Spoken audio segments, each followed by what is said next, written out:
Приветствую, друзья! Оглядываясь на довольно удачное сотрудничество с блогером Кринекл, в компании Trufer решили попробовать то же самое, но уже с HBB. Конструкция, как в модели Zero, представляет из себя два динамических драйвера разного диаметра. Но в данном случае был существенно переработан корпус, а значит и его акустические свойства. И оба драйвера получили покрытие из титана. Назвали наушники Кайлоа. Думаю, чтобы польстить этому самому гавайскому блогеру. Собственно, о них сегодня и говорим. Поехали! Пришла модель в небольшой коробке с изображением героев обзора и перечнем их технических характеристик. Откуда мы узнаем, что за звук здесь отвечает один 10-миллиметровый динамик и один динамик диаметром 6 мм. Причем общий импеданс у них составляет всего 19 Ом при чувствительности 109 дБ. В комплект нам положили гарантийный талон и два набора силиконовых амбушюр разного диаметра отверстия. В моем случае, кстати, ни один из них не смог обеспечить нужного уровня изоляции, отчего я по старинке задействовал универсальный KBR-07. Кабель тут, как обычно, в прозрачной оплетке с прямым металлическим штекером и сопротивлением на каждый жил равным 545 тысячных Ома. Это, будем откровенными, довольно-таки много, но, как говорится, сойдет. Сами чашечки полностью выполнены из металла и, что лично меня очень расстроило, имеют корпус старой школы в виде латинской буквы «Л». Недостаток его в том, что усадить такие наушники в ухо становится вот прямо задачей, требующей аккуратности и некоторой коррекции непосредственно в ухе. То есть трудности, как говорится, на пустом месте. С внутренней и нижней части корпуса имеем набор отверстий для компенсации, а также средний по размеру звуковод. Ну а на внешнюю сторону выходит только окрашенный в разные цвета овал. Смотрится это неплохо, с посадкой тоже более-менее можно подгадать. Так что в принципе все это терпимо. Вот так, друзья, это все и выглядит.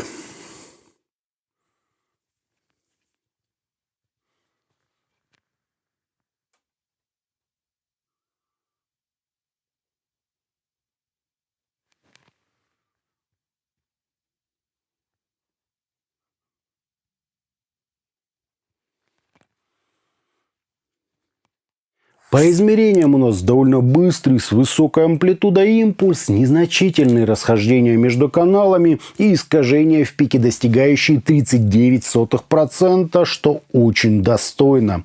Фаза ведет себя естественно, затухание на 30 и 60 дБ принимают уже стандартные для них значения, причем без каких-либо особых возмущений.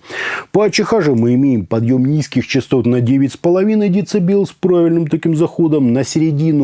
Аналогичная амплитуда выделения области разборчивости, пик имитации ушной раковины и еще два на 6,5 и 8 кГц, где последний нужен для усиления резкости звучания. С компенсационной ямой, на мой вкус, немного перестарались, но после нее акцентами на 12,5 и 16 кГц нам хорошо так приподняли верха. Поигравшись с амбушюрами, можно слегка откорректировать пики и заметно так сдвинуть акценты на самых верхах. Если сравнить их с KZ-Defy, то у нас очевидно жирнее ритм-секция, ровнее верхняя часть средних частот и заметно больше высоких. Что сказать, у нас еще одна интерпретация кривой Хармана. Лично мне такая настройка по вкусу, однако можно было и не идти на поводу у мейнстрима. По звучанию, в сравнении с уже упомянутыми Defy, я получил практически тот же самый уровень, но в несколько иной упаковке. Вокал в Kayloa мне показался гораздо ровнее, что с одной стороны естественно плюс, а с другой на дорогих наушниках Yanin Moonlight он больше похож на то, что предлагают KZ. То есть звучит это здорово, но есть сомнения в реалистичности такого подхода. Хотя подобные размышления в бюджете бюджетном сегменте это уже, конечно, чересчур. Сам же звук здесь техничный, слегка подсушенный, в меру жирный, насыщенный и с хорошим таким акцентом на мелодике. Слушать героев обзора действительно очень приятно. И хотя я не сторонник эдакой нейтральности в подаче, но тут это приготовлено, как говорится, со вкусом. У звука есть объем, выразительность, а эмоции буквально затягивают музыкальное произведение. И что мне особенно понравилось, здесь нет присущей нейтральной подачи, некоторой такой тяжести, что подчеркивает негативные эмоции и сводит на нет все светлое и позитивное. Тут же слушать можно все, что угодно, и при этом быть уверенным в корректности воссозданной наушниками атмосферы. Разбирая по частотам в басе, лично мне чуть не хватило саб-части. В отличие от Зира, тут почти нет буферного гула и акцента на глубине низких частот. Как следствие, бас быстрый, текстурный, но как бы проходящий насквозь. Впрочем, не удивлюсь, если это индивидуальные особенности из-за посадки. Сам же звук в достаточной мере однородный, сбалансированный и не имеющий каких-либо артефактов наверху. В разрешение наушники особо не уходят, имеют явно выраженное аналоговое смягчение, а также объем и насыщенность тембров. Но это все и не удивительно, поскольку здесь два излучателя и оба динамические.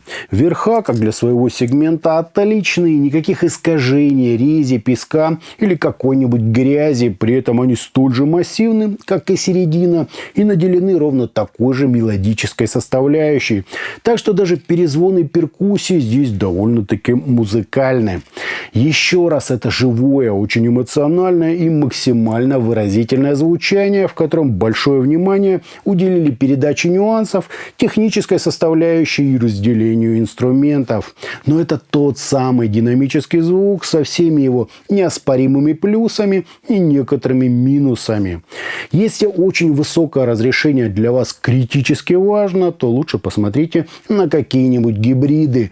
Здесь же, хотя и имеется эдакий нейтральный окрас, но все происходящее просто невероятно затягивает и заставляет буквально пуститься в пляс.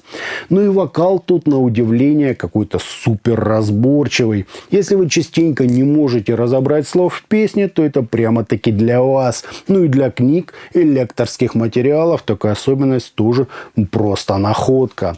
В остальном это динамический звук, настроенный по Харману, не больше и не меньше. Мне такая подача нравится, однако с наушниками в 3-5 раз дороже их точно не перепутаешь. Прекрасная, как для своей ниши, модель. И итогом динамические двухдрайверные наушники Tripavin Kailua очень спорно сидят. Все насадки из комплекта мне не подошли, а кабель имеет сопротивление в 0,5 Ома. Однако, несмотря на все это, звучат наушники живо, сверхэмоционально, я бы даже сказал, зажигательно. Да, общий фон скорее нейтральный, но их реально хочется слушать. А настройка под Хармана делает звук относительно ровным и очень комфортным, без рези, грязи, сибилянтов и никому не нужной яркости. То есть все четко, строго и предельно сбалансировано. И из минусов лично мне здесь не хватило только глубины баса, но то, возможно, следствие посадки лично в мое ухо, они садятся с большим трудом. В остальном, конечно, не убийцы топов, но вполне себе достойный звук, как для своих $80. А на этом у меня все. Это были наушники Tripavin Kailua. Не забывайте, что у нас есть группы ВКонтакте и Телеграме. Подписывайтесь на них. Всем, друзья, добра!